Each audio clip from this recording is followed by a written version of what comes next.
markaan eegnay baahida loo qabo amniga kala damaynta iyo xasiloonida siyaasadeed ee dowlad goboleedka Hirshabelle oo shacabku wax weyn ka filayaan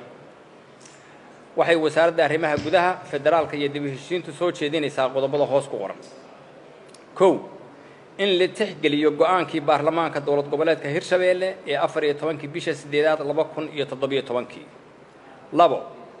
in doorashada madaxweynaha cusub lagu qabto 30 cisho gudahood oo ka bilaabata 14 bisha 8 2017 saddex in baarlamaanka Hirshabelle qabto guddi doorasho oo isu miisaaman oo lagu kalsoon yahay wasaaradda arrimaha gudaha federaalka iyo dib u heshiisiintuna kormeer ku samayso farsamo ahaana ka caawiso afar